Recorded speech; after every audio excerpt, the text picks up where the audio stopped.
ओम नमो भगवते वासुदेवाय। प्रिय भक्तगणों, आज की कथा में हम श्रवण करेंगे आषाढ़ मास महात्म के 5वें अध्याय की कथा। आश्चर्यचकित और भाव विभोर नारद मुनि ने भगवान विष्णु से अगला प्रश्न किया। हे प्रभु, आपने अभी तक जिस प्रकार भक्तों के उद्धार की कथाएं सुनाई वे सब मंगलकारी हैं। कृपया आप किसी ऐसे राजा की कथा कहें जिसने आषाढ़ मास का पालन करके न केवल अपना जीवन सुधारा हो बल्कि प्रजा का भी कल्याण किया हो। भगवान विष्णु बोले, हे नारद, सतयुग में वीरसेन नामक एक धर्मनिष्ठ राजा हुआ करता था जो वर्धमान नामक नगर में राज्य करता था। वह यद्यपि ऐश्वर्य में संपन्न था किंतु अत्यंत विनम्र और धर्मपरायण था। राजा वीरसेन प्रतिवर्ष सभी मासों में धार्मिक व्रत करता था, किंतु एक बार ऋषियों ने उसे आषाढ़ मास के विशेष महत्व के विषय में बताया। राजा ने संकल्प लिया कि आषाढ़ मास में स्वयं केवल फलाहार करेगा, हर दिन ब्रह्म मुहूर्त में स्नान करेगा, श्री हरि का पूजन, तुलसी सेवा और भागवत पाठ कराएगा और अपने राजकोष से निर्धनों, विधवाओं और ब्राह्मणों को अन्न, वस्त्र, जल घट, छाता और पंखे का दान देगा। राजा ने नगर में यह घोषणा करवाई कि आषाढ़ मास में कोई भी भूखा ना रहे, कोई भी प्यासा ना रहे। यह महीना मेरे प्रभु श्री हरि का है और इस महीने की सेवा से ही मेरी राज्य सेवा पूर्ण होगी। इस धार्मिक संकल्प का प्रभाव इतना चमत्कारी हुआ कि पूरे राज्य में वर्षा समय पर होने लगी, रोग समाप्त हो गए, व्यापार और कृषि में वृद्धि हुई और प्रजा ने राजा को धरती का विष्णु कहकर पुकारा। जब राजा का अंतिम समय आया तो बैकुंठ के द्वार स्वयं खुल गए। भगवान विष्णु ने अपने वाहन गरुड़ को भेजा और कहा, जो मेरा भक्त केवल अपने लिए नहीं संपूर्ण समाज के लिए धर्म का पालन करता है वह मेरे लोक का अधिकारी होता है। भगवान ने कहा, जो राजा, मंत्री या गृहस्थ आषाढ़ मास में लोक सेवा करता है वह केवल स्वर्ग ही नहीं लोकों के भी स्वामी बनते हैं।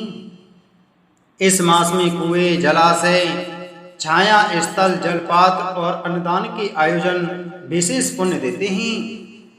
श्री हरि ने नारद मुनि से कहा, हे नारद, जो इस कथा को दूसरों को सुनाता है वह स्वयं एक धर्मराज के समान पुण्य प्राप्त करता है।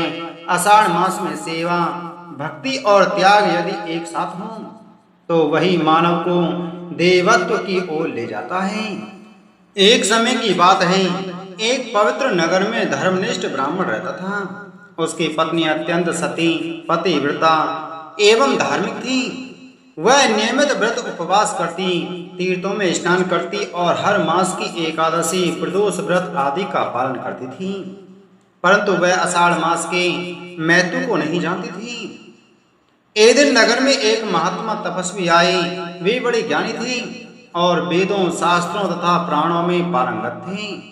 वह स्त्री जब उनकी सेवा में आई तो महात्मा ने पूछा, माता, क्या तुम आषाढ़ मास में विशेष व्रत करती हो?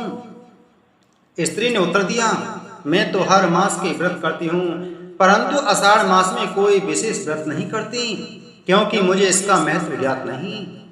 तब तपस्वी महात्मा बोले, माता, तुमने समस्त धर्म किए परंतु आषाढ़ मास के व्रत न किए तो जैसे बिना पुष्प के वृक्ष होता है वैसे ही तुम्हारा धर्म अधूरा है। आषाढ़ मास में विशेष पुण्यकारी व्रत होते हैं, जैसे देवशयनी एकादशी, गुरु पूर्णिमा, संकष्टी चतुर्थी, प्रदोष व्रत इत्यादि। इस मास में जो सच्चे मन से उपवास, स्नान, दान, जप और पूजा करता है वह भवसागर से तर जाता है।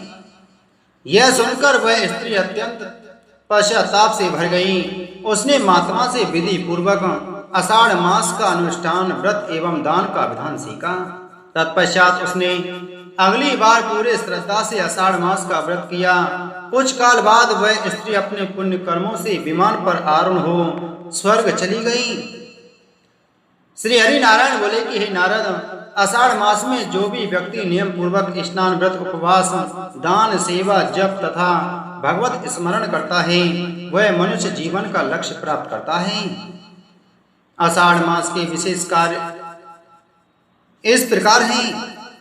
प्रतिदिन प्रातः काल पवित्र स्नान करें, घर में गंगा जल का छिड़काव करें, भगवान विष्णु शिव सूर्य एवं देवी दुर्गा का पूजन करें, गरीबों को अन्न जल वस्त्र का दान करें, व्रत करें, विशेषकर देवशयनी एकादशी, गुरु पूर्णिमा और प्रदोष व्रत। भगवान श्री हरि नारायण ने कहा, हे नारद, जो व्यक्ति इस आषाढ़ मास के महत्व को श्रद्धा से पढ़ता सुनता या दूसरों को सुनाता है वह समस्त पापों से मुक्त होकर धर्म अर्थ काम और मोक्ष की प्राप्ति करता है। वह अपने कुल को ताड़ देता है और अंततः भगवान विष्णु के लोक को प्राप्त करता है। इसी के साथ आषाढ़ मास महात्म के 5वें अध्याय की कथा संपूर्ण हुई। बोलो श्री हरि विष्णु भगवान की जय।